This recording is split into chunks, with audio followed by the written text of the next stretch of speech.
if we look ahead, Sri Lanka, from their point of view, what do they need to look at in terms of at least their bowling? They put on 262. Yes, we fell below par, but they have probably a few things to build on over there. But Harsha, first look at that Sri Lankan bowling card. Strangely, the captain didn't bowl at all. My first view when I look at that is if this is the best bowling lineup they have, then they want a surface that helps them a little bit, because I didn't see a bowler having an impact on the game. But there's a bowler here, so I'm not going to say more than that. Well, from the Sri Lanka's point of view, I think they got a lot of homework to do. And I wouldn't look too much into bowling. I would just, if I was in that camp, I would just get around and just kind of try to show them that how you can achieve above par totals, right? Like they've been missing out on those single opportunities. They're not creating that kind of environment, where you're rotating the strike, you're keeping that scoreboard ticking, and then the big shots come. Also at the back end, you are going to get more runs. So you have to create that platform for your innings to build in that fashion.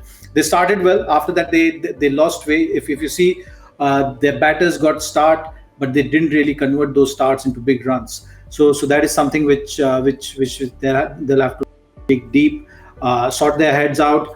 And once you have that total, then you can be critical about the bowling. Today's performance, you can't really look into from the bowling point of view. With regard to bowling, yes, the lesson is going to be as simple as, this Indian batting lineup is very strong. So what can you do? How can you plan to contain them? The only way to contain them is by picking wickets. If you pick up early wickets, then you're going to create that pressure.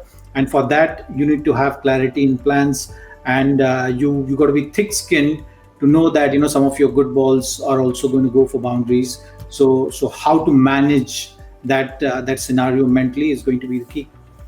Maybe just get a couple of quicker bowlers to bowl short. Maybe get a couple of quicker bowlers to bowl short, because Prithvi got hit once, Ishan Kishan got one off the glove to go away. So maybe that's one thing. And you saw Chaminda was sitting there, with the full serious look on his face. I'm sure he will have some plans sorted for the next game. So today's game was a tough game for Sri Lankan bowlers and some brilliant batting by the Indian batters. But I think in the next game, if they sort their bowling plans, if they have that attacking mindsets, because that's the only way to contain this batting lineup.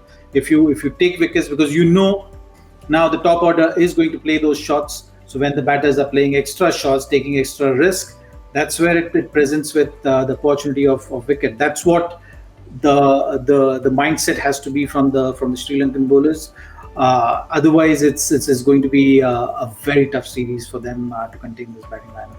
I thought at one point in time, Zaheer was going to say Chaminda Vas was trying to see if the jersey still fits, and we could have an extra addition to their bowling lineup in 3 days' time.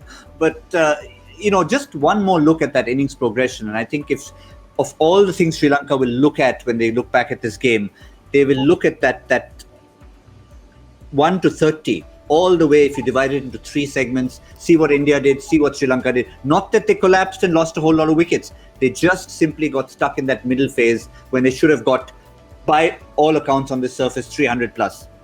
It's early to say, but we'll wait and see by the end of the series whether the answer is an absence of class.